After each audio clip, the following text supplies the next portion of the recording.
Well, good morning and welcome to Frankly Speaking here on WYDC TV. Big Fox, I am your host, Frank Acom, and we are broadcasting live from the Hesselson studio here on Marcus Street in Corning, and we have a very exciting show for you this morning. We have a couple special guests, and I'll get to those a little bit later on. One being Michael Joseph. You recall Michael Joseph with the Tuskegee Airmen. Well, he's going to bring something to our attention after Hurricane Beryl. He will be joining us in the 7 o'clock hour. And I have two special guests, in the bottom of the 6 o'clock hour. I'll explain that a little bit later on as well. First, a message from last night.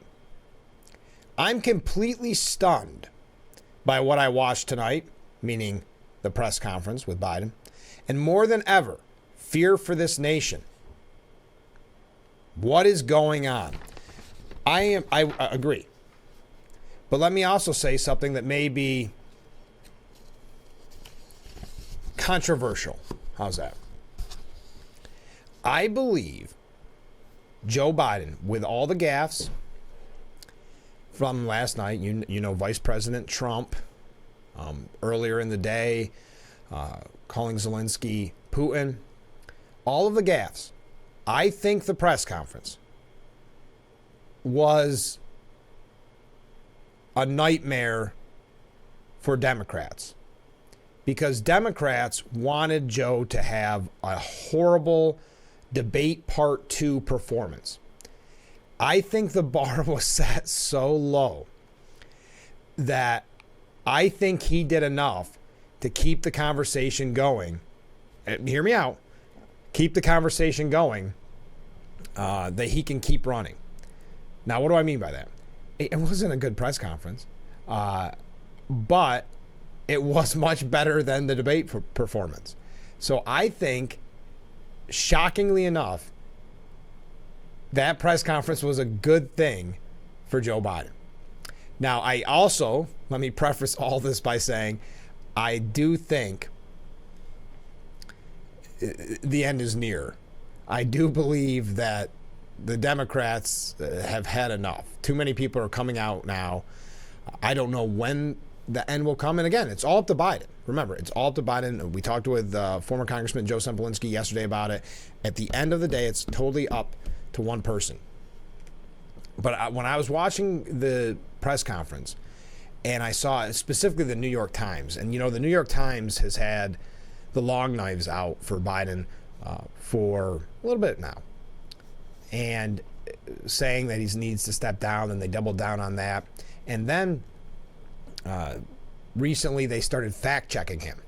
That's not good when the New York Times starts fact-checking a Democrat, calling out his quote-unquote lies. So they have really been gunning for President Biden. And yesterday, and the reporter's name escapes my mind, but asked a question that I think was specifically a setup. As a media person, and have been for now 20-some, radio, on the communications and Washington side, and now television, almost 25 years. That was a setup, hoping that he would not remember what all the questions were or how to phrase the answer to the questions. I was shocked, and I was actually a little bit, not in any kind of obvious support of Biden. I was kind of shocked that they went that low with it. Just looking at it from a media perspective. I mean, I would not ask one of our guests on this program, any guest, a question that involved 3, 4 movable pieces. I mean, many of them asked, don't get me wrong, many of them asked, I've got 2 questions. And even then, I don't know if you were watching it this way, but I thought, is he going to remember both of them? And he started, and he did. He remembered both of them. But with the New York Times, it just seemed a little bit more drawn out, hoping that he would say even, what's the question again?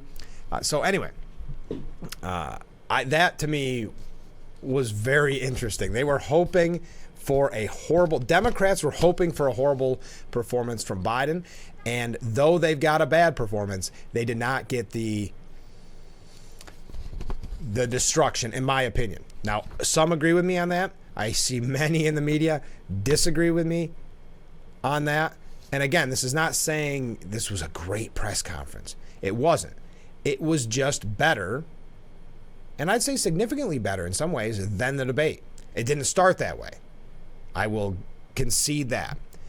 And this doesn't mean all of a sudden I'm going, well, I'm all in for the president. No, I'm just saying, again, that this wasn't as bad as I think all of us expected after that debate performance. I would love to hear your take on it. One comment from a viewer: question about the Biden press conference. I wonder who decided what reporters got on the list for questions. They know who's actually in control. Very good point. That, to me, not more so, but on even keel with the gaffe at the beginning with Trump and the trailing out and a couple times where he said, well, anyway, when obviously he lost his train of thought. To me, what was jarring is when he said, okay, they gave me this list of names or list of people to call on. And my thought was very similar to the viewers here. Who gets to pick that? Because they shouldn't have picked the New York Times. There's others they probably shouldn't have picked. But also, why not just let the president, if this is completely, quote unquote, off the cuff, why not have him go, okay, you. So, yeah, there's a lot to dissect with this, and we are going to get to that. And I would love, do you think I am completely off the mark? If you watched that last night, do you think that was enough to at least buy Biden time? Again, I'm not saying he's in it till November and perhaps then another 4 years. I'm saying, did that give enough momentum to him and his campaign to say, no, see, wasn't that bad? Because remember, the bar is as low as it can get after that debate.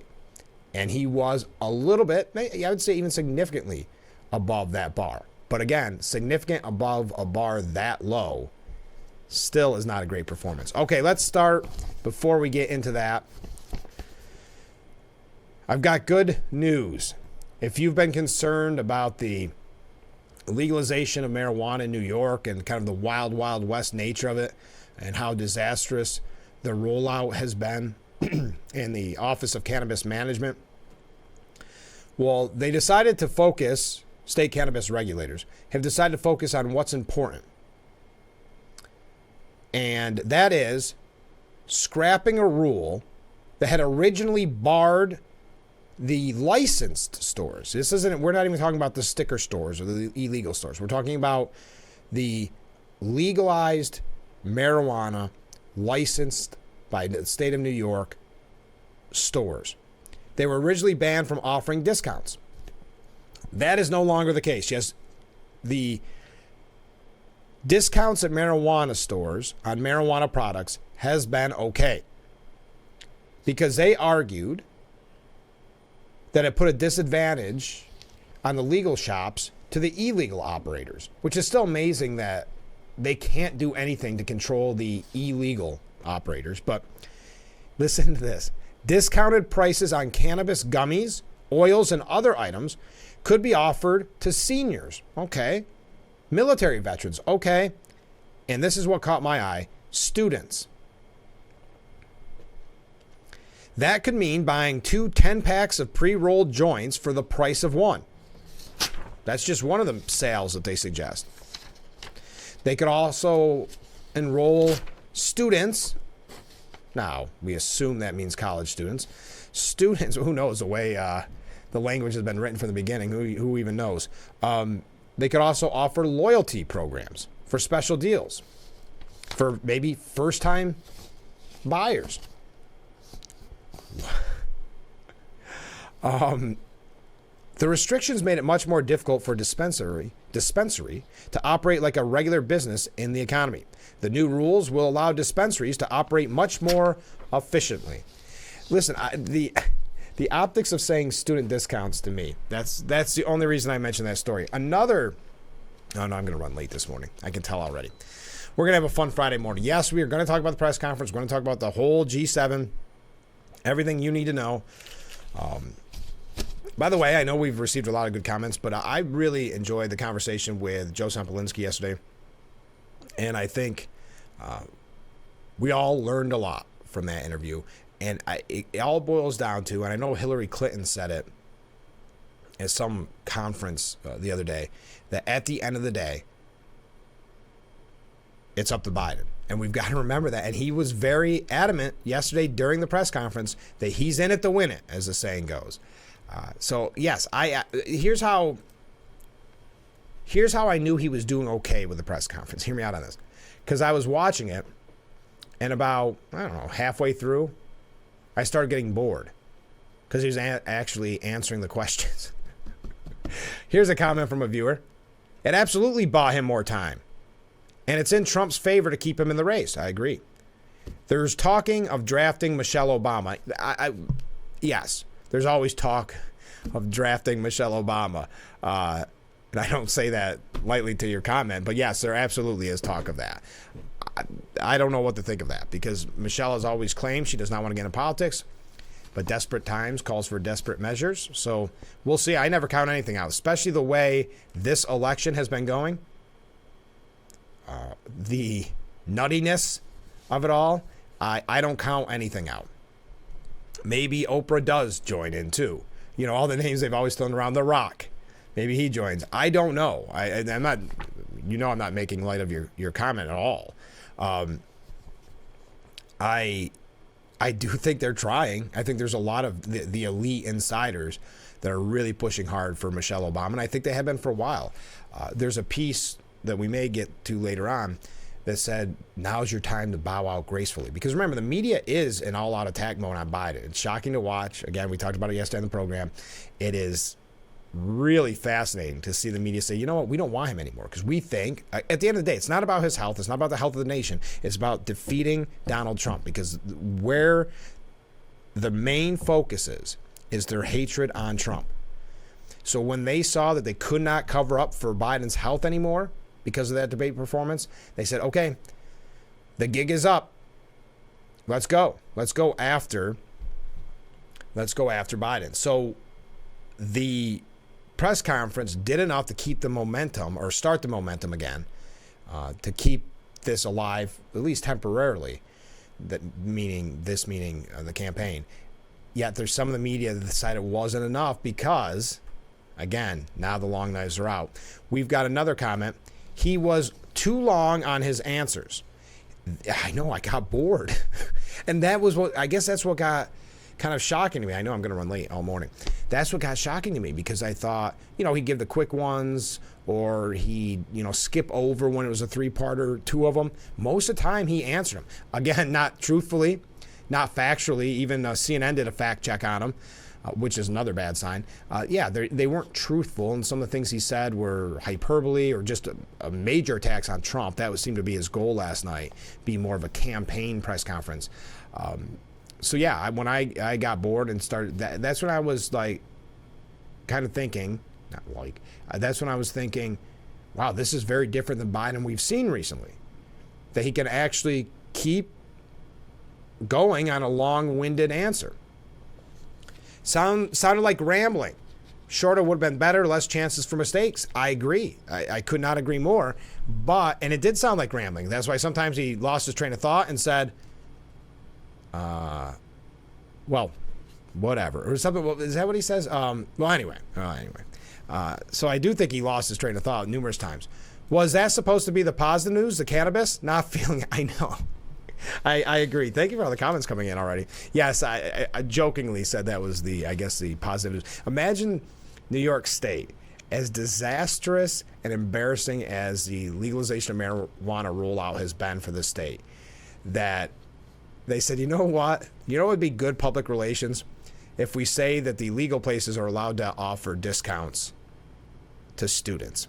Seniors and military veterans, fine. But students, maybe find a different term for it. I don't know.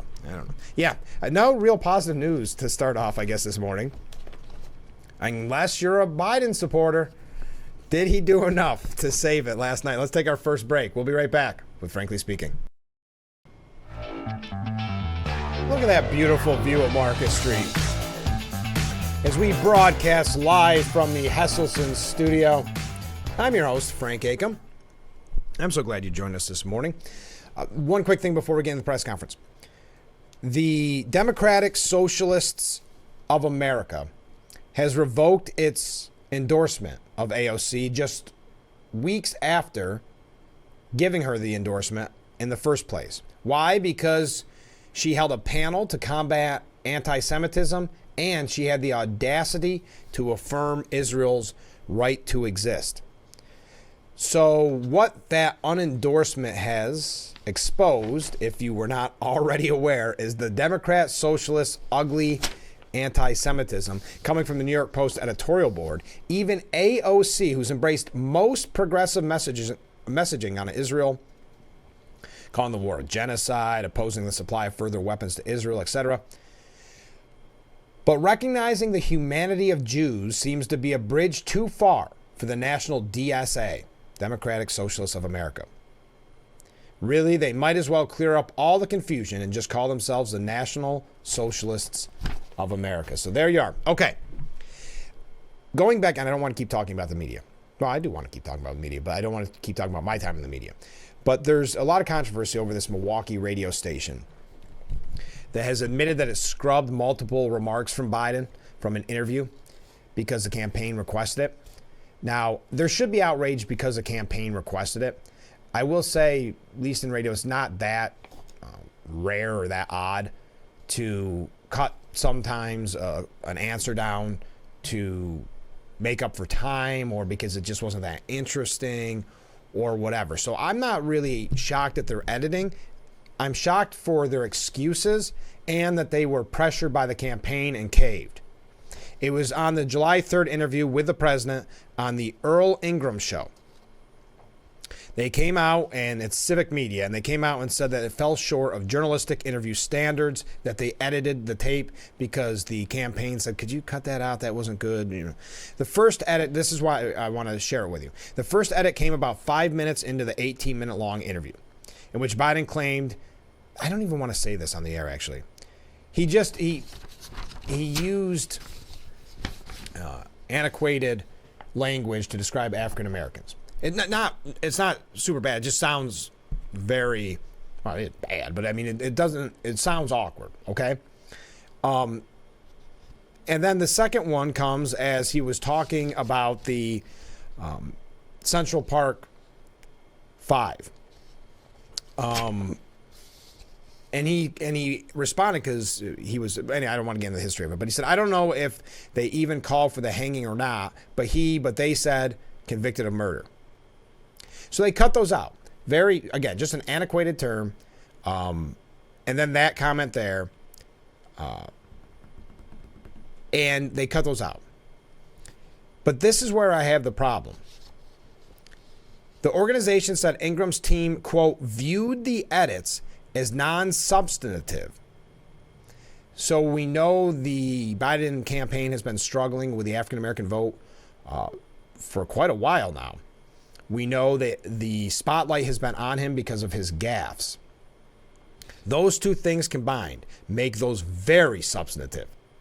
So my problem is not even with the edits necessarily. My problem is with the excuse for the edits, because they knew exactly what they were doing. They were propping up, again, the Biden campaign. I just to clear up the confusion, this is the exact quote. I'm going to give the quote. The first edit came about 5 minutes into the 18-minute long interview in which Biden claimed, and I quote, this is from Biden, and in addition to that, I have more blacks in my administration than any other president, all other presidents combined, and in major positions, cabinet positions. So what I'm saying, antiquated, just sounds harsh on the ear. I just didn't want to sound like I was making even worse or something. So they cut that out, and they cut out the other comment, but they thought it wasn't substantive. Well, first of all, you know why it is substantive? Because the campaign asked you to cut it out. So just a little disingenuous there. So if you've been reading that story, I just wanted to mention that to you.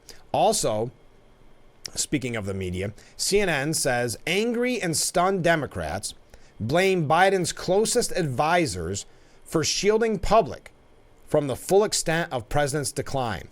Doesn't that sound like the media, again, coming from CNN, saying, yeah, who can we blame this on? Let's blame it on Biden's closest advisors, not us for shielding the public from his decline. We've got to take the spotlight off of us. I was watching, I don't want to give the outlet, but I was watching some coverage before the debate. And to see them spin this as if they had been talking about Biden's decline since the beginning it's cringeworthy in the sense that they have no self-awareness. They have no issue whatsoever with being hypocrites. He said, I'm trying to think who the reporter was now that I say it. But it doesn't matter because I don't want to give names. He or she said something to the extent of, we saw the Juneteenth celebration and we knew something was up. Do you remember the coverage we talked about on this program while it happened? That they were covering that up. It started with in the White House calling it cheap fakes and like that. But they weren't covering that. Come on. It's so frustrating. But angry and stunned Democrats, as if the Democrats didn't know, blame Biden's closest advisors. And then they go on, this is becoming a common theme too. All eyes on Jill. Dr. Jill. I don't know. We got a lot more to talk about. Let's take a break. We'll be right back with Frankly Speaking here on WYDC TV, Big Fox. And we are back with Frankly Speaking here on WYDC TV, Big Fox. I just wanted to mention quickly, if you saw Peter Pan the musical yesterday on its opening night, or if you go through the weekend, I'd love to hear what you thought. And I thought that interview yesterday was fun with the cast of Peter Pan the musical. It is running, it ran last night, but through the 13th at 7 p.m. and then on the 13th at 2 p.m. and that's at the Corning Painted Post High School Theater, and that's being put on by the Corning Painted Post Middle School Community Show. Also, since I have you, I wanted to bring this to your attention. There is a car wash coming up tomorrow from noon till 3, 1009 Maple Avenue in Elmira, the NBC Reflection Remnant Children's Church Ministry. This is a good idea. Car wash, $12. Okay. But as you get your car washed, how about a hot dog and chips? Total only $15. I think that's a great deal. So help out the NBC, Reflection Remnant Children's Church Ministry at their car wash. Okay. So as you know, Biden introduces Ukraine's Zelensky as President Putin. He did, and he said in the press conference, well, I changed it right away. I was so focused on Putin. He realized it quick, though. I will give him that. So the media was talking about that in the lead up because, boy, the press conference ran late. I think it was originally scheduled for, 6:30? What time did it end up going off? Almost around 7:30, maybe? And then the start was bad. So if you tuned in for the first couple minutes, yes, it was a poor performance. When asked a question, he said, look, I wouldn't have picked Vice President Trump to be vice president if I think she's not qualified to be president. Literally, journalists who are preconditioned, who are trained, who are indoctrinated to support Democrats could not hold in their gasps and groans. For whatever reason, and I find this very kind of hokey, that it was a big boy press conference. They kept calling it a big boy press conference.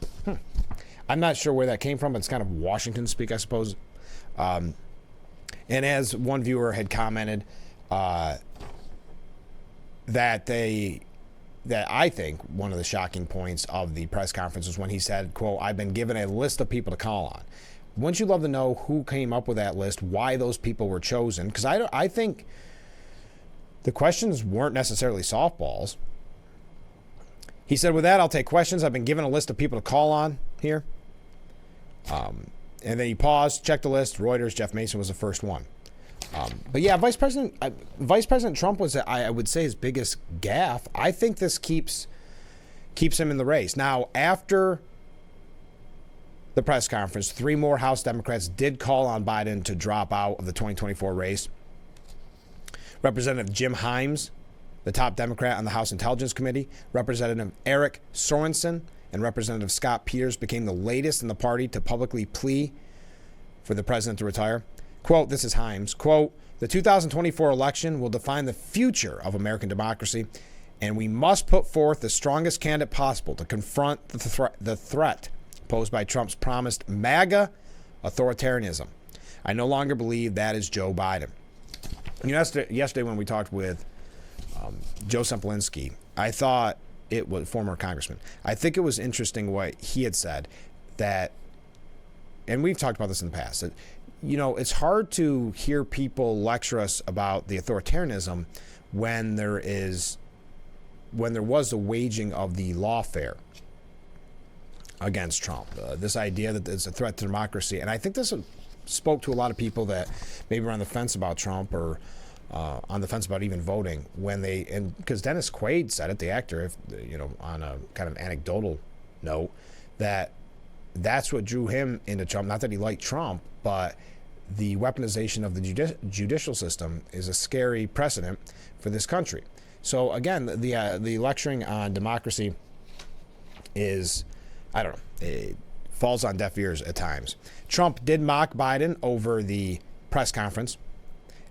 Look, I wouldn't have picked Vice President Trump to be a vice president if I think she's not qualified to be president, is what the exact quote said. And that's when Donald Trump tweeted out, Crooked Joe begins his big boy press conference with, I wouldn't have picked Vice President Trump to be vice president, though I think she was not qualified to be president. Great job, Joe. That's all he said. It wasn't over the top. So the Biden campaign did fire back, saying, by the way, yes, I know the difference. One's a prosecutor and the other's a felon, meaning that Kamala is the prosecutor and Donald Trump is a felon. And going back to the weaponization of the judicial system, that was the ultimate goal, wasn't it? To get that convicted felon title on the president, the former president. We're going to look at CNN's takeaways from the press conference. We've got other comments from many other people. Mixed bag, and we'll hear maybe from David Axelrod, Governor Hochul. Governor Hochul doubling down on her support for Biden. And it's interesting because her lieutenant governor called for the exact opposite, called for Biden to retire. So interesting, a little bit of inter-office politics going on there. We've got so much to talk about. I know it's a busy morning. I feel overwhelmed, and I'm so glad that you're joining us. Stay with us. We'll be back with Frankly Speaking. And we are back with Frankly Speaking. I'm looking at all these comments. Boy, we got a lot of comments coming in. Thank you for joining us this morning, by the way. We're broadcasting live from the Hesselson studio. I got distracted. Okay, first comment. Michelle won't want to leave her Martha's Vineyard lifestyle and go back to work. Yeah, they've got a pretty good lifestyle. But she was never political anyway. I don't think that's telling any tales out of school. Another comment from a viewer. Love when they say Trump is destroying democracy when we live in a representative republic, which Trump supports 100%. Don't believe their twisted words. Thank you. Here's another comment.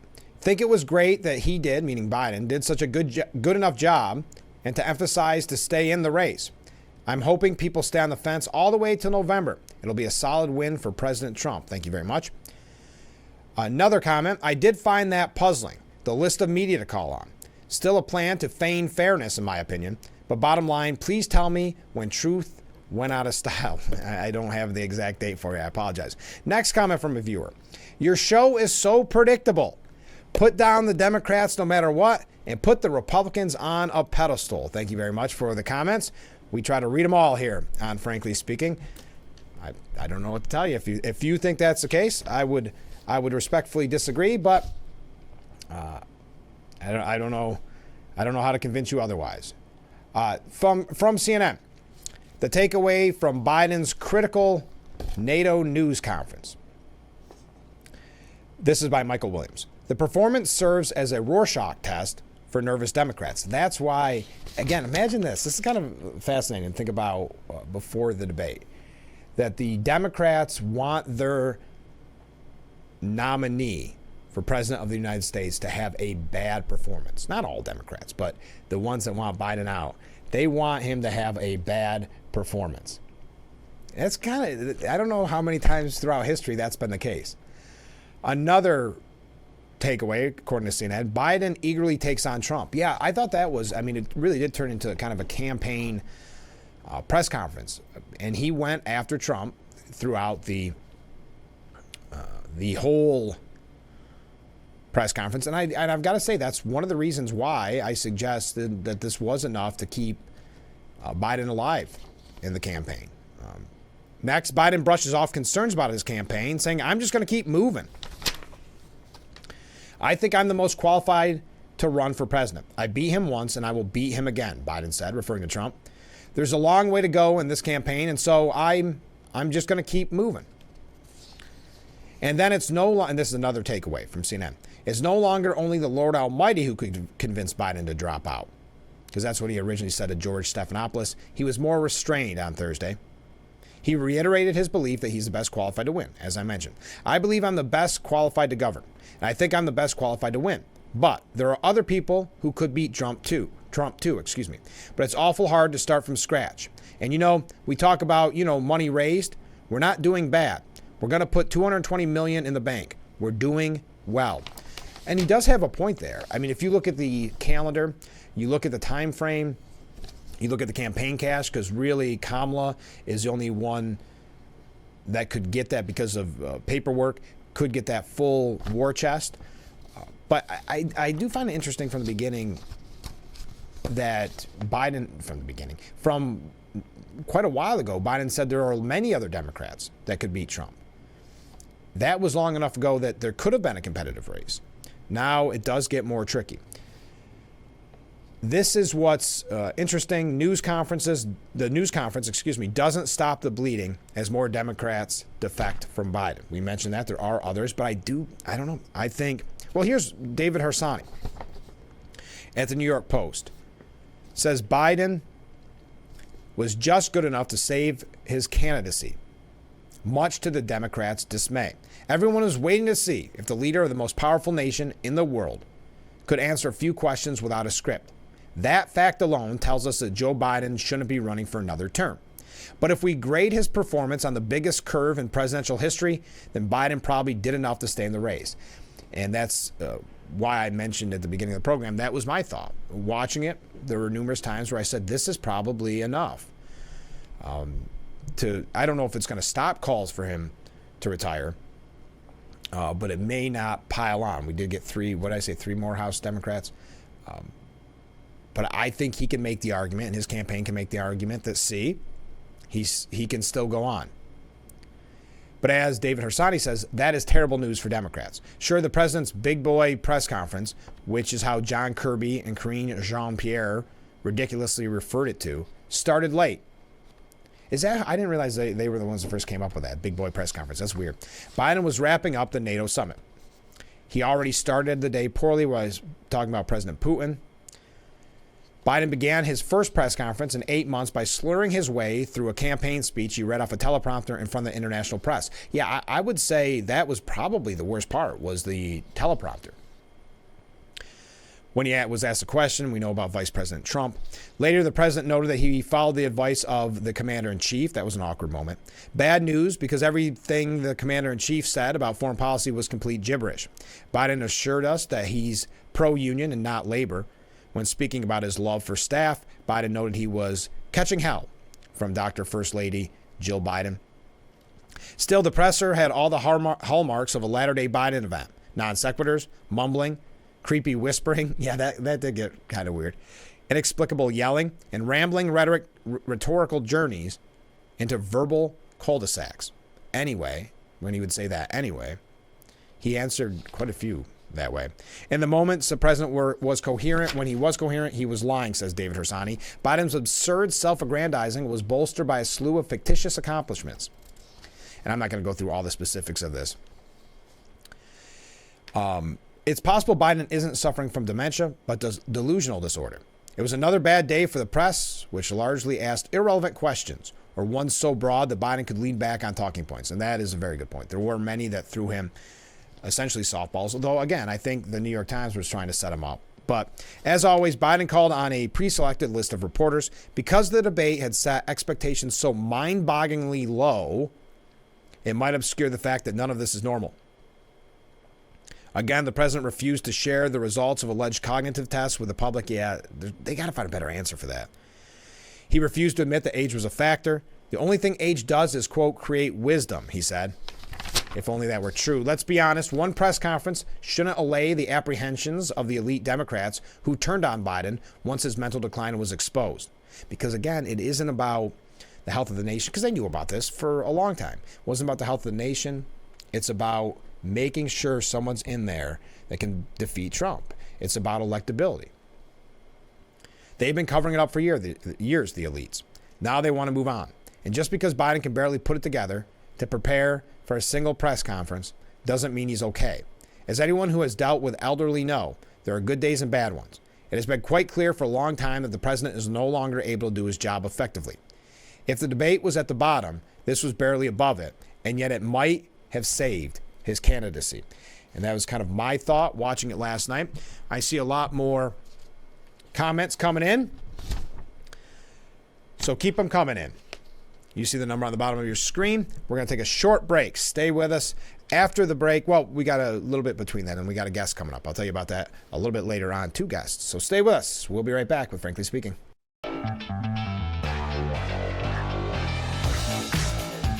Welcome back to Frankly Speaking here on Big Fox. We're broadcasting live from the Hesselson studio. Thank you so much for joining us. More comments coming in. We will never survive 4 more years under Biden. Thank you very much for that comment. Next comment. So glad to hear that text from a Biden supporter. Hope they and more of them are watching Frankly Speaking. Now, to be fair, we don't know that viewers who they support. They just believe my show is so predictable and that I put down Democrats no matter what and put the Republicans on a pedestal. Okay, Democrat Party is in limbo, according to Fox News. One Democrat source told Fox News White House correspondent Jackie Heinrich that Biden's performance yesterday was the, quote, worst possible outcome. The source quipped in a follow-up that it was the worst possible outcome, quote, unless you are Hunter and need a pardon. So Heinrich said why? Because it prolongs him stepping down, where the source texted back, yep. Biden's former White House press secretary, Jen Psaki, said on MSNBC that she thinks the press conference, quote, gave Biden's campaign more time, which for the campaign is a win.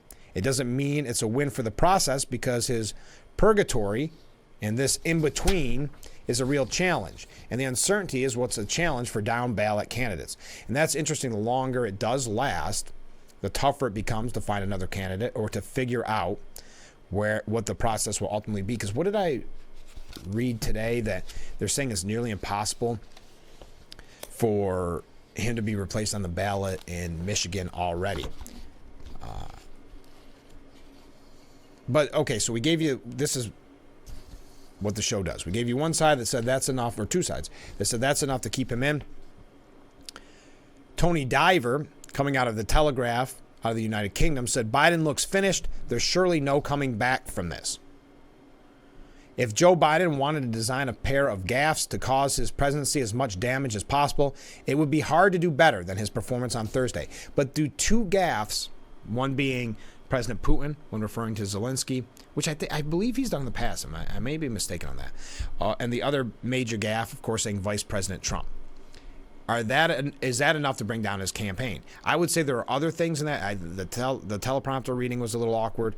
I will say the starting a sentence and ending with, oh, anyway, knowing that he lost his train of thought. There were a couple others saying that he listens to the commander-in-chief. But is that enough? And I'll pose this to anyone watching. Do you believe yesterday's performance, whatever you want to call it, press conference, does that sink him? Or does that keep the campaign going? Because I will say when it first started, the teleprompter reading I think is worse than the unscripted Biden. I think Biden did much better unscripted.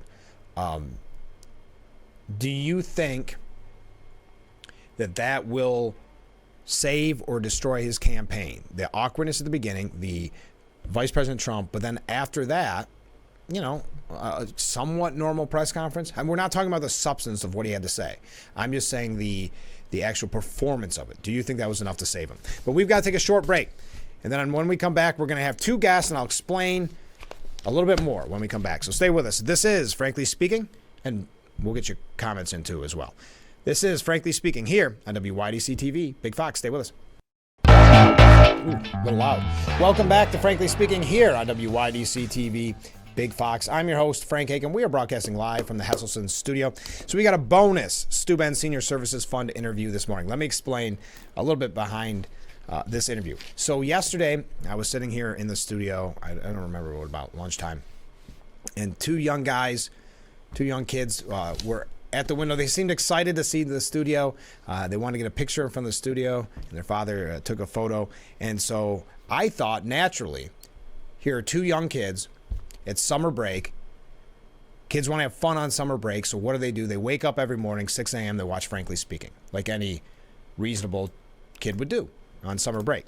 So I thought they were pretty excited to see the Frankly Speaking studio. Turns out that was not the case. It turns out they were from out of town, but they have a really cool story. So we were talking, and I said, why don't we do an interview, and we'll put it on the program this morning. So maybe we'll have, when they're coming back through, they'll have a chance to watch Frankly Speaking again. But hopefully you get a chance to watch this morning. So here's our interview from yesterday with Ford and Marlin. Welcome back to Frankly Speaking here on WYDC TV Big Fox. I'm your host, Frank Aiken. We're broadcasting from the Hesselson studio. I have two very special guests in the studio. I'd like to welcome Marlin and Ford. Thanks so much for being on the show. Hi, thank you. Now, you guys need to tell us, where are you from? We are from south of Houston, where Hurricane Beryl just hit. So what's it look like there? I know you guys were not there when it happened, but have you heard from people on the ground? Yeah. So trees uprooted, but our house is like fine. Yeah. Like we Good. still don't have Thank God. power. Yeah, but we still don't have power. Okay, and I've heard through the grapevine you've been visiting some very special places. Washington, D.C. Yeah. What'd you think? It was so much fun. I liked it. Yeah. What was your favorite part? Probably the Smithsonian museums. Oh, I yeah? like Spy Museum the most. Oh, yeah? That takes a long time, I hear, to go through the museum, does it? Oh, yeah. That was like three and a half hours. Really? How long were you in Washington for? We were like 10 days. Yeah. Wow. About 1 week. You mean any politicians? But we did go to the White House. So I learned, like, with the gate used to be like small, this high, and people in just 2 minutes, people would just climb over the fence and start running. Yeah. So and then they made it like 11 feet or something. Yeah. But it's very, and it's farther away, right? Mm-hmm. You can't get. I guess you'd have to run even farther, but no one recommends that. Okay. What made you want to go to Washington so bad?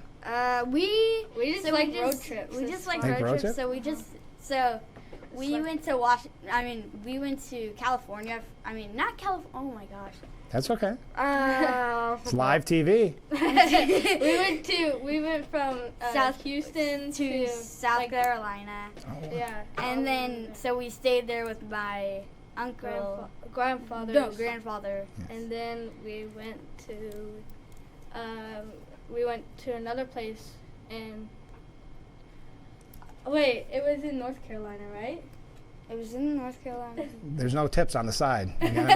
You can't read from the teleprompter. You gotta look at me. I think it was in North Carolina. Oh, yeah, that's okay. So what brings you to Corning though? So we're trying to go through Niagara Falls. Okay. And we got a BRBO here. Oh, okay. And how long are you in Corning for?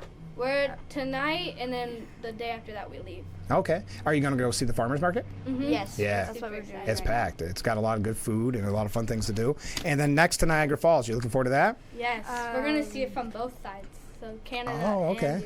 And then we're going to go into Toronto. Hopefully our car doesn't get stolen. Yeah, that's a very good point. Any place, even in Corning, right? Yeah. Yeah. So how long from beginning to end are you going to be on the road, or do you not know when you're going to go back home? Well, we don't really know because we're just going to come back whenever the power's back on. No kidding. Yeah, so it could be weeks, it could be a couple days. So, wow, that's interesting. So where do you go from Toronto on the way back as your kill time? We may just start slowly going down or go a little bit up. Yeah. Like go to like the French-speaking places yeah. in Toronto and Canada. Okay, if there's any place you can go on the road trip other than Corning, where would it be? That one's hard. The beach. The beach? A beach? I want to go to the beach. I'm going to have to say, can it be a state? Yeah. Yep. Can it be a state? I might want to do like like a plane. To Russia. That's a big jump. Yeah. You guys are going to be without power for a long time. Yeah. Russia, I would never expected that. Is there a reason why? I want to see it. I want to see like everywhere in the world, kind of. I like animals a lot, and I know about animals a lot. So I was just trying to.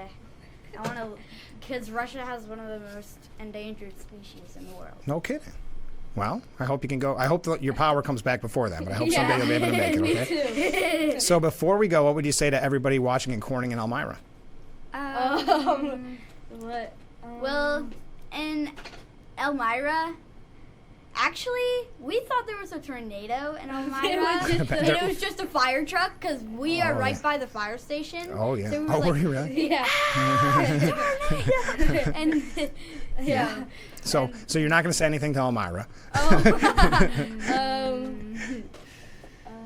That you should go on road trips more. Yeah, I think so too. Trips are fun. Okay. Our next stop will be in your neck of the woods. We'll say hi. Okay? Okay. All right. Well, thanks for being on the show. Thank you. All right. Safe travels. Yes. All right. We'll talk to you soon. We'll be right back with Frankly Speaking. Stay with us.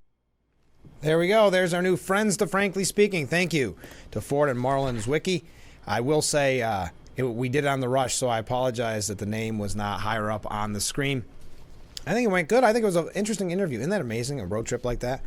They've seen more. They will end up seeing more than I probably have seen in my whole life, though I have seen Washington and Niagara, so I guess I can't say that, but I've never been to Texas. But thank you so much for being on the program. See, we always have fun here on Frankly Speaking, but you didn't expect that this morning. We've got a lot more to talk about when it comes to yesterday's press conference. Feel free to weigh in at any time. What did you think? The question we're posing this morning, do you think that it sinks Biden's campaign, like many in the media have been saying, or do you think it bolsters his campaign enough to keep it going? One comment from a viewer says, quote, I really believe that they are milking this and prolonging this as long as they can because Democrats who will support a Democrat, no matter what, will be so glad to have anybody else that they will vote for a candidate that they may not know anything about or have the time to do adequate research on. Thank you very much. Keep the comments coming in. We have to take a short break, and then hour number 2 of Frankly Speaking. Michael Joseph will be our guest in the 7 o'clock hour, so please stay with us. We'll be right back with Frankly Speaking. I got to look at what break it is. After this.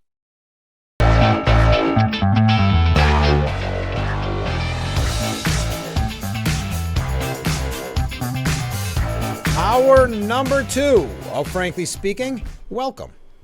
Thanks for joining us. I'm your host, Frank Acom. We are broadcasting live from the Hesselson's studio here on Marcus Street in Corning. Look at this comment from a viewer. The Texas kids were an unexpected delight. Yes, Ford and Marlin stopping by, seeing our beautiful city of Corning. Thank you for that message. I thought it was a fun interview, too. That's why we decided to record it and put it on the air. I'm glad you liked it. We got some waves coming in. So as I mentioned, the media has been kind of a back and forth, depending on what outlet you go to. And I don't mean conservative outlet versus a liberal outlet. I mean just depending on who maybe the journalist is who's reporting on it. Because many are saying that this keeps Biden in the race, meaning yesterday's press conference. But then you have the other side, like I was mentioning before we went to break, Tony Diver, who says he's finished because of this. I'm posing it to you. Oh, here's another comment. What a fun interview with the boys. Yeah, there you go. See, we got new fan favorites. Former Congressman Joe Sempolinski may be bumped for Ford and Marlin. I thought that was a fun interview too. So I'm glad everybody enjoyed it. So talking about such heavy stuff and then having such a fun interview. But Biden looks finished. There's surely no coming back from this. I will say never at one point did I watch that press conference. Should I say that? No. Maybe at first because the teleprompter reading was a little bit shaky. And then when he said Vice President Trump, I thought maybe there's no coming back from this. Maybe this is debate part 2. But then after that, I thought, okay, this keeps the campaign going. That was my initial thought. But that doesn't mean I don't want to hear your thought, because I could very easily be persuaded elsewhere. It doesn't matter what my opinion is. I just think that the campaign could keep going after this. My initial reaction was this could end the campaign after the weekend. Monday, maybe he makes the announcement. I know some were speculating that he was going to make the announcement yesterday during the press conference. Of course, that did not happen. But I thought, maybe Monday.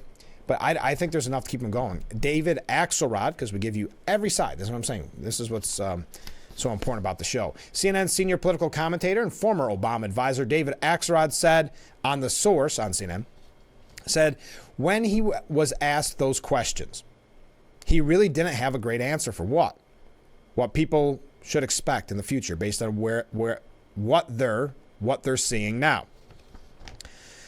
So I don't think that's changed much. I think that a lot of attitudes have now been kind of hardened. I don't think he's going to change them. Wow. So it's over. I mean, in David Axelrod's opinion, there's no coming back from, I guess, a debate performance. One last thing. He said at the end that he might change his mind if his team came to him and told him that he couldn't win. But they haven't done that, or that someone else had a better chance of winning. If that's the case, then they're not really leveling with him about where the race is at. And they really should. It's not fair to him if they're not telling him the truth. He is in a very, very tough spot. I don't know anyone in politics who would tell you, who looks at the numbers, that what we see would tell you that he has a good chance of winning this race. And that perhaps others wouldn't have a better chance to win the race. He needs to know that. He knows that. Listen, this is a history of Biden. Biden has kind of a stubbornness, and I don't mean that in a negative or biased way, a stubbornness. There's a close friend of his spoke, I believe it was on anonymity. I don't have it right in front of me. I shouldn't have jumped ahead. But said he hates the elitist. He hates the power makers, the kingmakers in the Democrat Party. So them pushing him out just kind of strengthens his resolve. So Axelrod is a power mover, or a kingmaker.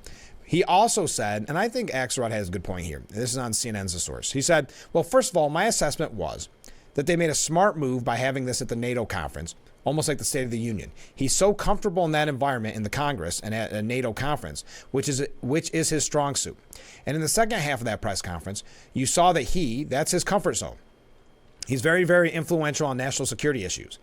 And that showed in those answers. And some of the answers you played, you saw some of the problems, the misspoken names, the stumbles. Again, out of all the gaffes through all the years by Biden, the names getting confused by either the Putin one or the Trump one, coming off that debate are very kind of shocking. At the same time, that is kind of typical for Biden. So I guess it wasn't a game changer in my mind, though the Trump one was maybe a little bit bigger than normal of his errors, but he has a history of this. Continuing with Axelrod, the other thing is once he says I need to allay people's concerns, and so I have to be out there more and I have to do more. And at the same time, he complained about the length of his schedule and said they were putting too many things on my schedule, and that's why I didn't do well in the debate. And that's really the issue. The issue isn't about his record or history, or it's about his ability to move forward. And when he was asked those questions, he really didn't have a great answer for what people should expect in the future. And I think Axelrod has a good point there. We got to get out there more, let people know who I am. But then at the same time, he's complaining that his schedule is just a little bit too busy. Not a little bit too busy, way too busy. Michael Moore, I don't know if Michael Moore has the political power he once did. At one time when he's making the documentary films and they were popular, a lot of people put way too much credence in him, too much credit to his career and to his films. But I will say back in 2016, he was a Democrat that was kind of screaming from the rooftops saying Trump's probably going to win this thing. If you don't understand that he's reaching to the working class people, you're making a mistake. Hillary, and Hillary, of course, was reaching out to the kind of the quote-unquote elites with the Hollywood celebrities and the like. He was on CNN's Newsnight. This is Michael Moore, a liberal documentary filmmaker. He said, yes, I believe if you love Joe Biden, you never should have sent him out there on the stage that night, meaning the debate. I mean, imagine if it was your father, your grandfather, wherever. It was heartbreaking to watch a person freeze like that. It wasn't about the gaps or flubs or whatever. It was about clearly something was wrong. If you have parents or grandparents, if you're over 50 years old, you've seen what that decline looks like. And you can't, as George Clooney said yesterday, can't tell 51 million people who watched what we saw that didn't happen. It happened, and you can't unsee it. He also said, where was it? I thought he talked more about I thought I had it here. I must have got cut off. But he said, okay, maybe Americans, but we're not stupid. Please don't tell us things like he had a cold or was jet lagged or any of that stuff, kind of like he did yesterday during the press conference. Don't fib to us like that. The fibbing is from the other side. That's the Trump way of doing things. Don't do that to us. We know what we saw. Something's wrong. Tell us what's wrong. If anything's wrong, there's nothing wrong with asking the question. And that's why it seems like his campaign and his advisor would come up with a better answer, because it's going to come up again about releasing the cognitive tests.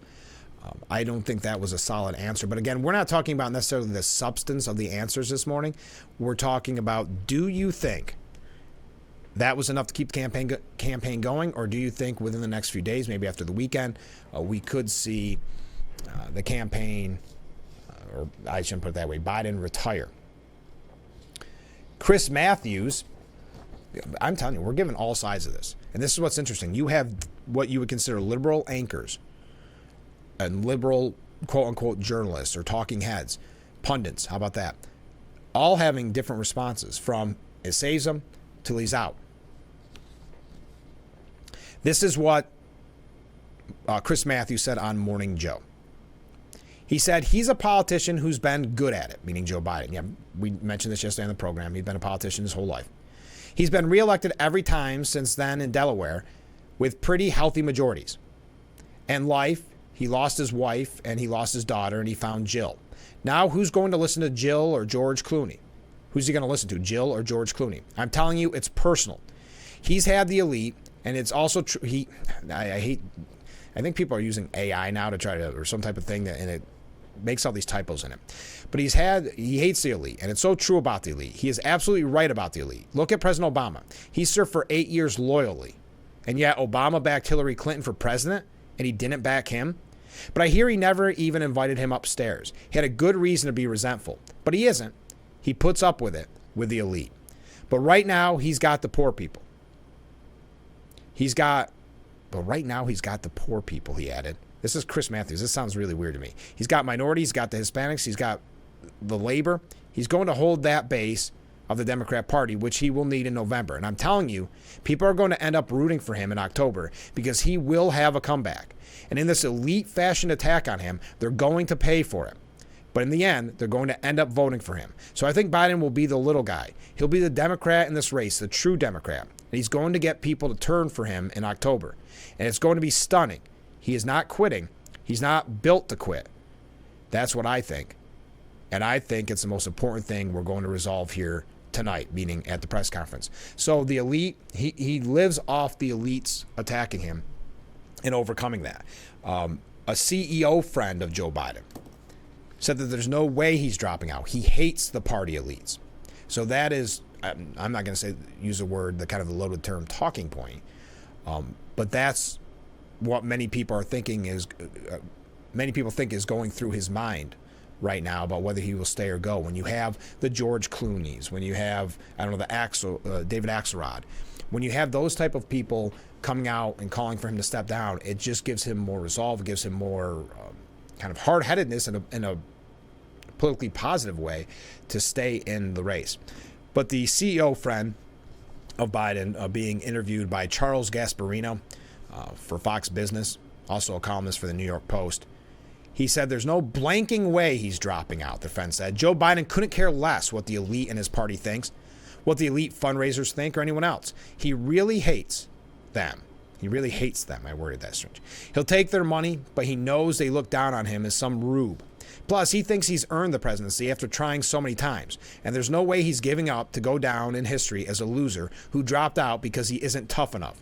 He only cares about his wife and family, and he will tell everyone else to blank off. All right, we got to take a short break. We got a lot of comments coming in. Stay with us. We'll be right back. But frankly speaking, as I mentioned, Michael Joseph, is coming up on the program a little bit later on. So you'll definitely want to stay tuned for that. We'll be right back.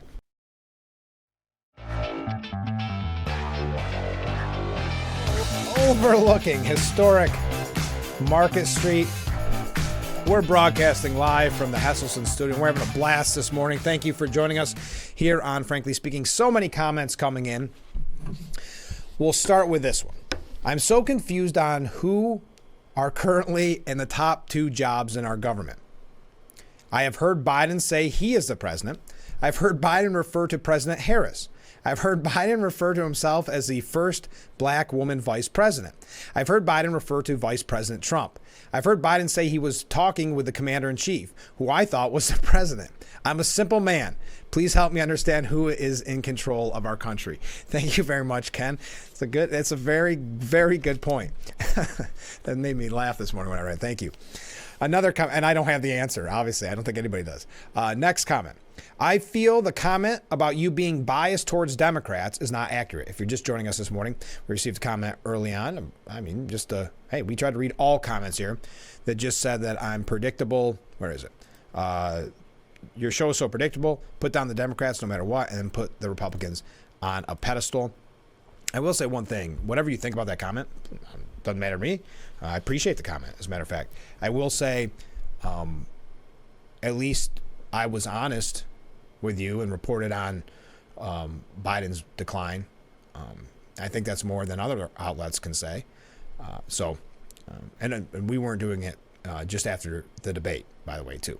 We were actually bringing you the news that you couldn't get elsewhere. But again, I do appreciate the comment. So back to this post. That's just a key, catch you up if you weren't watching the 6 o'clock hour. I feel the comment about you being biased towards Democrats is not accurate. I think you simply point out the truths, and the real bias is by ABC, NBC, CBS, CNN, and many others so-called news media. Thank you very much. I appreciate that. I really, really do. Yes. So one thing I think many of us do, I don't know if you do this, I tried to look at various outlets, either before or after an event like yesterday. I did it with the debate as well. To see them spin, it reminds me of the Hunter Biden story, but to have to play catch up and pretend that they had been covering Biden's decline the whole time, it was laughable. So I was watching, I don't want to say what I like because I can't honestly remember because I was flipping around so much, but to see them say, well, we were talking about Juneteenth. No, you weren't. You weren't talking about that event. Here's another comment. If he does step down, there'll be no more debate. Shame on the news media for not showing him in decline. I cannot agree more. It was such a disservice. And the only reason they're talking about it now, we have to remember this. This is an important point to drive home. The only reason the media is talking about this now is not because of the health and safety of the country. They're not worried about international issues. They're not worried about anything else. It has nothing to do with his decline affecting this country. It's all because it affects his electability after that debate. It's all about can he or can he not defeat the man that they hate so much, Donald Trump. And they feel that after the debate that he cannot defeat Trump. And that's why the media is reporting on it, because it was the first time that live broadcast did or showed the world what the media should have been showing us the whole time, which was the decline of the President of the United States of America. But the only reason they're reporting on this, and I know I'm going to sound like a broken record, but the only reason they're reporting on this is because it affected his electability. And you see that in the interviews now. They're not even hiding that fact. I mean, Chuck Todd admitted yesterday, we talked about it with the former congressman. Chuck Todd admitted yesterday that a cabinet member told him 2 years ago that Biden should not run for re-election. And Chuck Todd said it as, oh yeah, I've known it forever. Then why did you not tell the American people? If that would have been a Trump cabinet member, would you have sat on that for 2 years? So back to the comment from the person saying bias, that my show's bias. We were reporting on it. Is Chuck Todd sitting on something like that for 2 years? Is that a bias? Is that propping up, putting on a pedestal perhaps a Joe Biden or a Democrat? I think that's a fair question. And oh, hey, Ken, and I know you're still watching. Here is a comment from a viewer. Ken took the words right out of my mouth. Yes, I like that comment, Ken. Thank you so much. Sam Lyman from CNN says Biden has a chance for a graceful exit. He should take it. Will he stay or will he Joe? It's the most pertinent question in American politics. Biden faces a stark choice. Will he follow the path of Democrat Senator Dianne Feinstein or Republican Senator Orrin Hatch? I would add, and former Congressman Joe Semplinsky said it perfectly yesterday, it'll be like Ruth Bader Ginsburg. Now, yes, there's still people, because she was a liberal justice, that still, admire her. But boy, they turned on her after she passed. There's a lot of people that turned on her. The merchandise and the shirts and you saw it at the time, kind of the pop culture stuff, faded away when they realized what that actually led to. So will it be a scenario like this? And will it erase Joe Biden's legacy? Because really the biggest point to Democrats, his legacy, the biggest part of his legacy, is that he defeated Donald Trump. So doesn't that erase it all if he loses in November? It's a simple choice between Feinstein and Hatch, they read at CNN. To safeguard the American experiment, Biden and other members of the old guard would do well to follow Hatch. To safeguard the American experiment. So it's just not even, it's fact to those in the media that democracy is threatened because of Trump. Never mind the lawfare that's been waged under this administration. Never mind trying to keep him, meaning Trump, off the ballot. Democracy is only being threatened, I should say, by Trump. And the media reports that as a bona fide fact. Now, Governor Hochul, and this is before, by the way, the press conference, but just to tie it in with New York. Yes, I know I'm running late, darn it. She did double down on her support for Biden. And if you weren't following it yesterday, her lieutenant governor, Delgado, called for the president to drop out. So that's awkward for Hochul to have those two at odds. But Governor Hochul said about Biden having doubled down, saying he is in command. It's not a surprise that there are various voices that emerge with different opinions within the Democrat Party. I stand firmly with the president. There you go. Okay, here we go. A few comments from viewers. Well, you know what? I better not read these live on the air, just to be on the safe side, because I get distracted. Let me take a break. When we come back, we are going... No, I have one more break, and then we're going to talk to our friend Michael Joseph. So stay with us. We'll be right back with Frankly Speaking here on WYDC TV, Big Fox. This is a comment from a viewer. My big question is, does mainstream media's bias in favor of Biden come from the media owners, or is the government blackmailing them into compliance? My personal opinion is they're so indoctrinated at journalism school that they have to be the left. I think on the left, I think the owners want to be a part of the cool kids table, just to paraphrase what I said earlier, and want to be invited to the cocktail parties where you might see a George Clooney, where you might see a Barack Obama. So I think there's a lot of moving pieces there. But the government blackmailing them into compliance, that could be the case. I'm not sure. Oh, another comment. Look at all these waves coming. Another comment. All new debates should be Trump rules on Fox, as he had a away game debate, now home game debate. A no-hitter debate. I don't know if there'll be a debate. Time will tell. Biden aides believe that Obama is plotting Joe's ouster. We mentioned it yesterday during our interview with Joe Semplinsky, the breaking news that Obama really had the say one way or the other whether or not Clooney would release it, and gave him the go-ahead. Joe Biden is deeply resentful of his treatment. Now, only of the Obama staffer, but also the way he was pushed aside for Hillary Clinton. He's always felt like an outsider, always felt like people looking down upon him, Scarborough said. Obama attended, did help the fundraisers. We don't want to go through all Clooney, but they believe Obama's behind the scenes working for this. Okay, here's some more comments. Okay, good okay. That one's a long one. So earlier we mentioned some of the comments we were receiving. Here's one. Frank, thanks for being so predictable. I'd question your cognition if you weren't. I'd question your cognition if you weren't. I haven't questioned it, but I can. I never really thought about it. I'm not running for president of the United States, though. I'm just running a morning talk show. So there you go. Thanks for being so predictable. That's our second most predictable. I don't know. I guess I'll stop reading both sides of the news. I apologize. Is that predictable? Some Biden advisors are discussing how to convince him to step down. Do you believe the anonymous sources? I guess from so many years of anonymous sources proving to be untrue or proving to be completely incorrect, I don't know if I believe that Biden advisors are discussing how to convince him to step aside. We've got to take a break because our good friend Michael Joseph is joining us in the next segment. So don't go anywhere. One quick thing, though, I want to remind you about the MBC Reflection Remnant Children's Church Ministry holding the car wash this Saturday, tomorrow, from 12 to 3 at 1009 Maple Avenue in Elmira. So you can get your car washed. Perfect.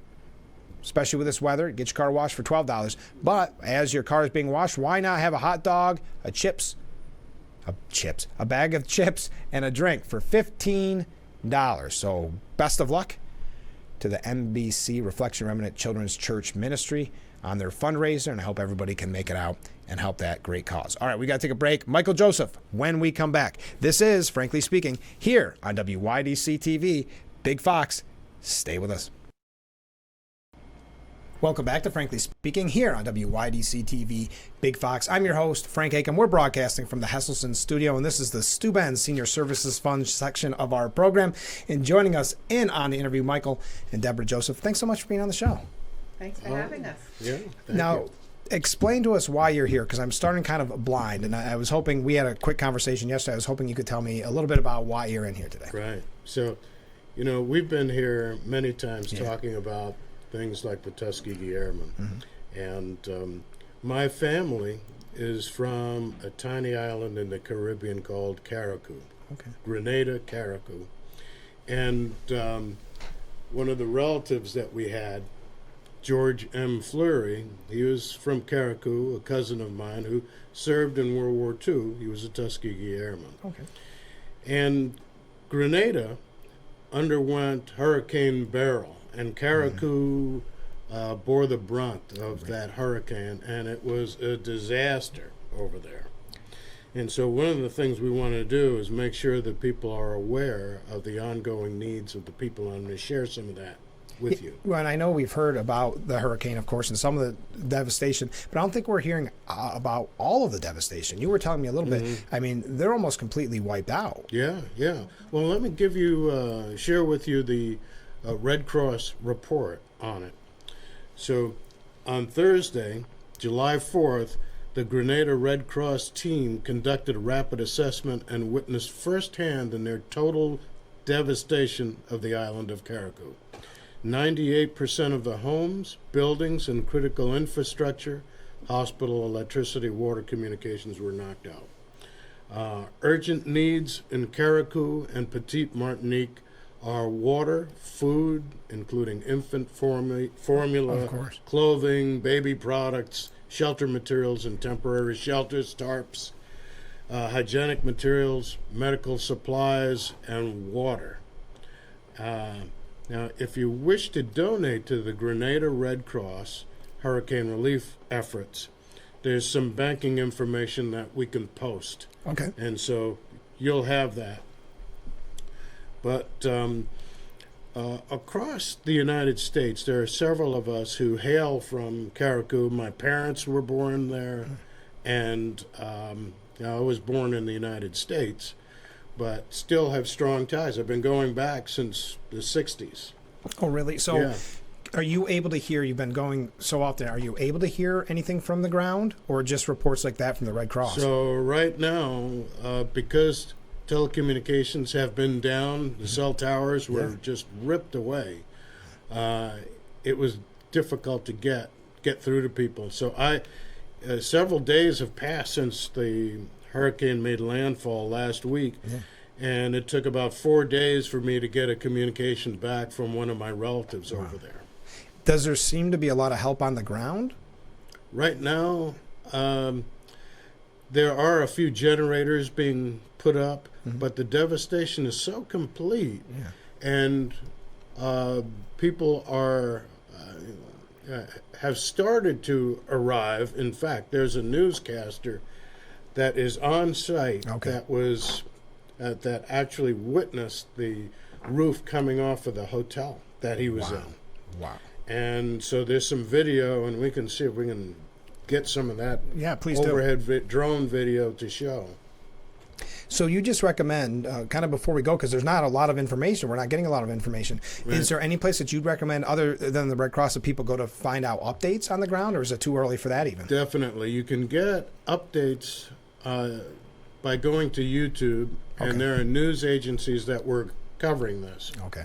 And people on the ground with cameras that are taking video and getting assessments. I mean, if you want to find out the level of devastation, just go to YouTube and search under Hurricane Beryl, Beryl, and Carriacou, Carriacou, Grenada, and you will see the depth of it. For someone that's been there so often, like you said, since the 60s, how heartbreaking is it for you to see those photos? It was pretty tough. Yeah. And that first night was, it really broke my heart to see that. And you'll see my mother's home, and there's some video of me talking about it, talking about the landscape and from my mother's veranda. Yeah. And then I'll show an overhead drone photo of the devastated house with part of the roof ripped away. Yeah. And I know that a lot of my cousins in that region that I'll be showing, their homes were damaged, and you could see them. There's a section of the island that my family is from, and so there's a lot of devastation over there. Now, have you seen the photos as well? Oh yeah, I've seen the photos, and just seeing the differences before and after the hurricane. I mean, it is really sad to see the devastation there. I mean, the people there are just so kind and so hardworking. So it's heartbreaking to see what has happened to their homes. And how do they come back from something like this with that much destruction? I mean, not to sound overly negative, but it sounds like almost it's overwhelming.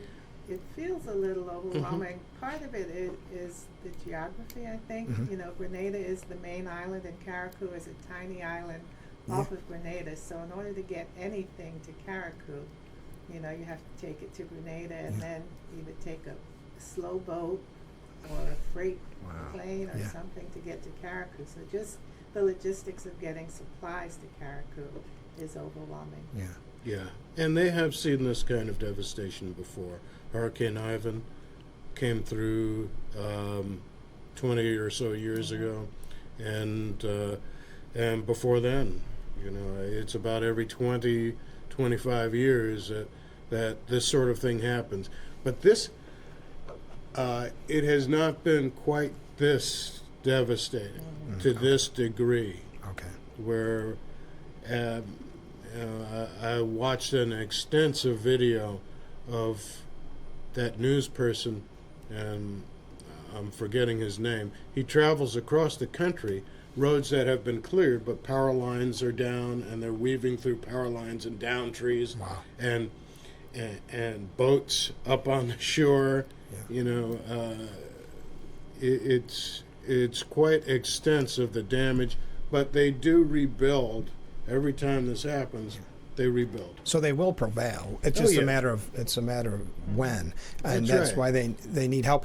Are you afraid that because there was so much destruction in the wake of this hurricane that they'll be overlooked, or that it's a slower process because there is a lot of need? It's not going to be overlooked. No. I mean, this reaches the level of an international crisis, and it so happens that the United Nations czar on climate change happens to come from Carriacou. Okay. So Simon Steele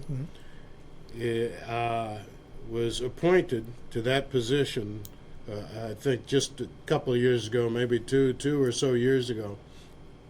And Deborah and I, actually my sister and I, were visiting their island home at that time, his parents' home, and we got the good news, and Simon was able to be he was present at that time. We congratulated him upon his UN appointment, and we're certainly proud of our cousin. Of course. So because of him and the attention that has been paid on global warming, climate change, and the effects that we see right there, where just at that house and other locations where the beach used to be 20 feet or so from the shore, and now the waters are lapping right up against the back of their water break. Right. We have seen a dramatic change in the rise of sea level, and it's undeniable. So just before we go again, we'll put that up on the screen, but the Red Cross is the best place for now, and you'll keep us updated on anything that you hear? Yeah. All right. Well, thanks so much for being on the show. Thanks for the opportunity. Of course. We'll be right back with Frankly Speaking here on WYDC TV. Big Fox, stay with us.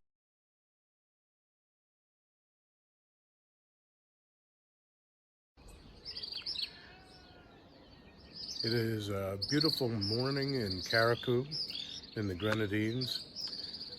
Behind me is the Terrell Bay.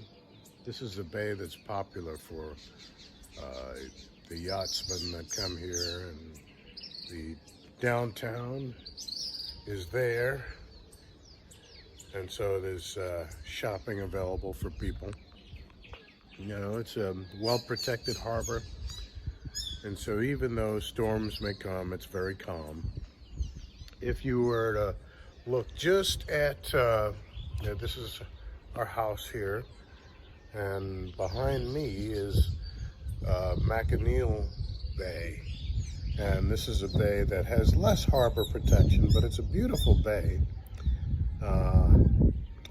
And our family, I'm talking about the larger family here, has owned this area, about 250 acres on this tip of the island, for about 100 years. And most of these homes here are family homes, people that have lived here, or some have lived in England, some in the U.S., and over the years, you know, upon retirement, they come back home. So my sister Valerie and I are here. It is March 29th, 2022. We first started coming back in 1965. You know, it's about 55 years ago. And a lot of these homes were not around back then. This was just open country. And a few little homes, but times have changed.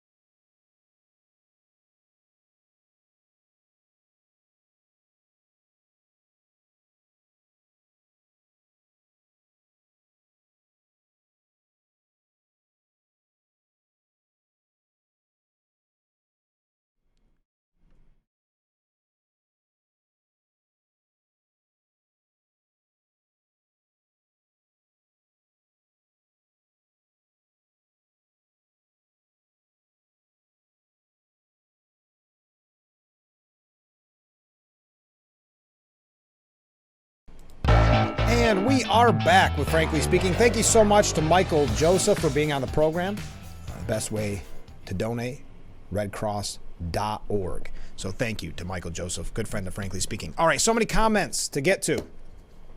If people can't see Biden as having issues, there is a problem. Didn't anyone else notice how Biden spoke? Very slow and few words at a time. And his eyes went still throughout the entire speech, as he seemed to be listening to someone and possibly repeating what they said. At one point, he said, "I'm catching hell for my wife." We wonder if he had a microphone in his ear that no one could see.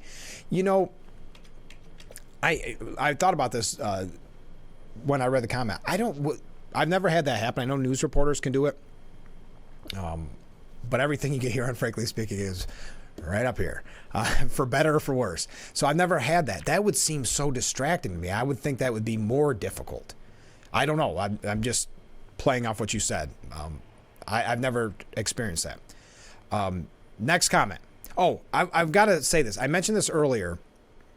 And this is so fascinating to me about how text messaging and maybe an email can be misread. So earlier in the program, someone said I'm predictable and that I'm biased. Okay.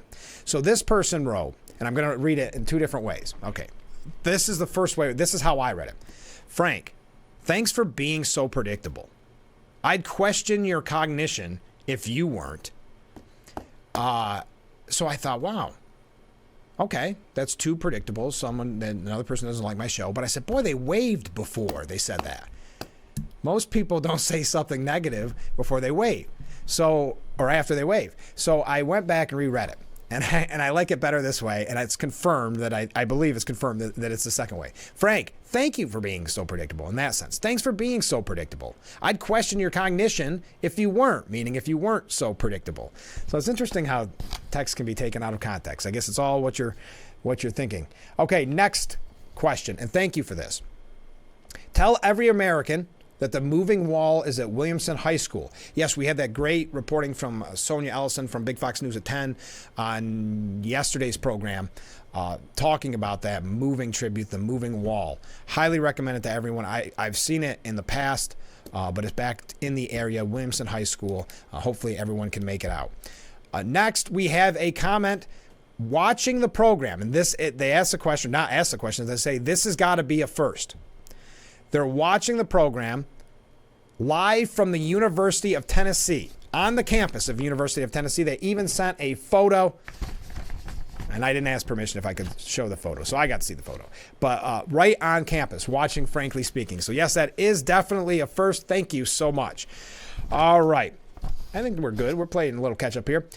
According to CNN, Obama and Pelosi privately expressed concerns over Biden. Now, there's a couple things here. Whoever said this to CNN, the anonymous source, they got permission to say it. Or there is no anonymous source. Where do you fall? I sometimes fall on the fact that there is no anonymous source. I really do. Now, I mentioned this earlier. This is just an update before we go to break. It's almost impossible for Biden to be replaced on the ballot in Michigan and other states, is what a Democrat county clerk is saying. The Democratic Party would face considerable challenges in replacing President Biden on the Michigan ballot, according to the county clerk, who is a Democrat herself. Michigan is a must-win state for Democrats, and it's gone for the presidential winner in every election since 2008. Former state legislator Barb Barham tweeted Wednesday, Ingham County Clerk Barb Barham here. To all of those calling for a change of candidacy in the presidential race, please note that the election administration community is going to have some serious issues with that. They talk about the obstacles. That's another interesting facet to all this. Let's take a short break, and then we're going to wrap things up. I can't believe it. Another example of how we could go 3 hours, just like yesterday with Joe Sempolinski. Seemed like we were just getting started. And here we are wrapping things up. So stay with us. We'll be right back with Frankly Speaking here on WYDC TV, Big Fox. All right, we got permission. Let me see if I can pull this off. I had mentioned that we got a text from a viewer that they are watching live from the University of Tennessee, and I said I did not get permission to show that photo, but I did end up getting permission to show the photo, so that means they are indeed watching live from the University of Tennessee. Here we go. Let's see if I can show it. There you go. Live on campus. We're everywhere. Frankly Speaking is going everywhere. Thank you for sending that in. We are just about out of time. Did we get through everything? I got to get back to our main comments in case we get any last-minute comments coming in. Oh, here's one. I shouldn't have ended the program with this. I should have brought this up a lot earlier. Jen Psaki, who yesterday said after the press conference that she believes it was enough to keep the campaign going, meaning the Biden campaign going. She said before that, this is before the press conference, she declared Vice President Kamala Harris is the best candidate to replace President Biden as the Democratic nominee if he withdraws. But she mourned. She mourned that the sexist and racist country might reject her. This was on the podcast Pod Save America. There's a lot of really amazing Democrats on the bench, but because of the timeline and everything, I think it's clearly Kamala Harris. However, she later posed a theory as to why the vice president isn't more popular. Quote, it's almost like public opinion hasn't caught up with what she's doing out there. And also, we live in a country that is sexist and racist. So, like, there is that. Now, remember, she worked for the Biden administration. She believes the country is sexist and racist. It couldn't be because of the continued disastrous interviews, speeches that she's given, her performance when she ran for president of the United States. It couldn't be the fact that she was supposed to be the border czar, and we see the open and porous border. It has to be, if you don't support Kamala Harris, according to Jen Psaki, this is not my opinion. This is not me showing that bias, supposedly. I am quoting Jen Psaki here.